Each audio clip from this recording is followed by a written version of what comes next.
Let's talk a little sports medicine with one of my favorite people in the Akron area, Dr. Joe Congini, Sports Medicine Center at Akron Children's Hospital. Good morning, Dr. Joe. Hey, Ray. How you doing today? I'm doing really well. Busy day today. We've got the senior lunch and then heading down to the Viva La Panza this evening. So it's a busy day. Awesome. Fantastic. Yeah. The little busy down here, too. This is our time of year that's absolutely packed to the gills. Every sport's overlapping, as you know. Last night, people watching, hockey I didn't know, basketball, football games on, of course, right in the middle of the season, and baseball winding down. So a lot of sports stuff going on, and we're busy down here. And the poor residents and medical students who have to rotate with me hear a lecture over and over again, and I just wanted to, I don't know that I've talked about this lecture that I give down here before either, so there are really two things I wanted to touch on today. One is this lecture about with so many of the injuries that I see, and we can get many of the injuries, 80% of what comes in our door gets better with rehab, without surgery, 85%. But much of the time with the rehab, things really have changed. And it's just so amazing to me back in the late 80s and 90s when I started. For instance, for knee injuries, we'd work the muscle above the knee, the quad muscle, part of the quad, the VMO. And that was our strengthening program. And sometimes it would hurt athletes more, and they would say, it's not helping me. And it was so amazing that we thought that was the thing that was going to help the most. Nowadays, what I talk about so much and lecture about so much that people have to listen to is about the core musculature. And everybody's talking about the core, but the core is really made up of course, of all those muscles around the central part of the body. And many people talk about it being 5-muscle complex or a 7-muscle complex, but this group of muscles is so helpful for most all of the injuries that I see. And when you look at the core muscles, the rectus muscle is the one in the middle, the sit-ups muscle, okay? A lot of people do a ton of sit-ups, but you don't play sports that much in just bending and straightening or flexing the waist. So it's an okay muscle. It's an important muscle. The gluteal muscles, the butt muscles, are very important for sport. So people, when they're working the core, are working the glutes. They're working the high hamstring and the upper thigh muscles. Those muscles are really important to tighten up the area around the abdomen, the abdominal musculature, very, very important. And people talk about the pelvic floor, and so a lot of times given exercises to strengthen the pelvic floor. But my favorite muscle of all, Ray, is the oblique muscles.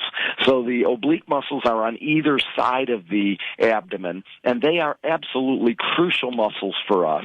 And they kind of were brought out, and it brought my attention to it a couple of weeks ago when if you saw Christian McCafferty go out with an oblique injury, and he was trying to stretch it out. He had a PT or a therapist with him trying to help him stretch it out and treat it. He couldn't get back in the game. He did play Monday night, I think it was. But the oblique muscles are just so important.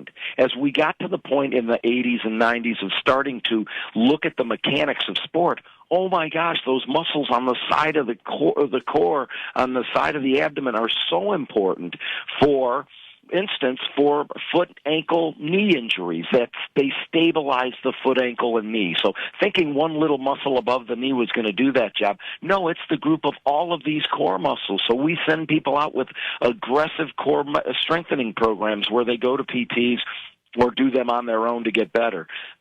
People with hip injuries, it reduces the torque on the hip when you're twisting or pivoting, and so those muscles are really important for our hip injuries. Of course, for back injuries and for groin injuries, this stabilization that's provided by the core is so crucial, and so these muscles are really, really important in rehab, but they're also really, really important when people are healthy, and I really strongly recommend to athletes to consider using these as a part of their normal routine, at least 2 or 3 days a week, and incorporating them into their routine. tremendously important in performance as we look at mechanical studies of baseball and golf. Are you kidding? Super important, the obliques. Football and soccer, pivoting sports, very important muscles. For my dancers that are they have tremendously well-developed oblique muscles for good reason, because that's what's going to keep them healthy. For running, when you break down the running motion, the obliques and the abdominal muscles are very, very important. So it's a broken record with me down here about talking about the core musculature and talking about the oblique muscles. Yeah, and it goes to point, and we often talk about this in our house when we talk about stretching and getting ready to perform. All these muscles, I don't want to say all of them, but Joe, but a lot of them are interconnected in certainly the performance ability of your body. That's exactly right. That's so well said. That's my next lecture. How'd you know? Is that we talk about the closed chain of this chain of all these muscles working together is absolutely critical. And that's when you're really going to improve performance, reduce the risk of injury. That's how we reduce the risk of injury. And so coaches have caught on, strength coaches in the area, and they use these things to try to prevent injury. Of course, sports nowadays, bigger, faster, stronger. There's still an awful lot of injuries to keep us busy down here. But in one area, Ray, we were being pushed a couple of years ago in the strategy for concussion about a decade ago was, could we emphasize flag football a little bit more? And so I just wanted to take a moment to say that, yeah, people have been little by little increasing the amount of flag football that's being played in this country. Maybe not even little by little. It's moving up quite a bit. And, of course, just recently, it's going to be in the 2028 Olympics, flag football. Even with some of the rules I wasn't totally aware of, even though I coached my kids in flag, there is 5 players per team.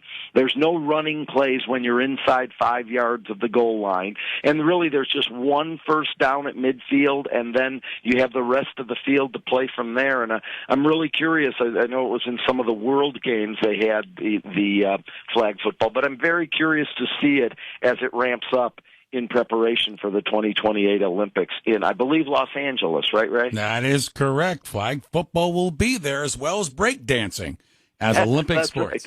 Right. So we'll have to pull out the old videos, Joe, of you and I breakdancing when we were much younger, my friend. That will make people laugh, yes, for sure. All right. Thanks for the visit, Joe. Always appreciate it. Hey, Ray, have a great rest of the week, okay? You too, my friend. Dr. Joe Congini, Sports Medicine Center, Akron Children's Hospital, with us at WAKR.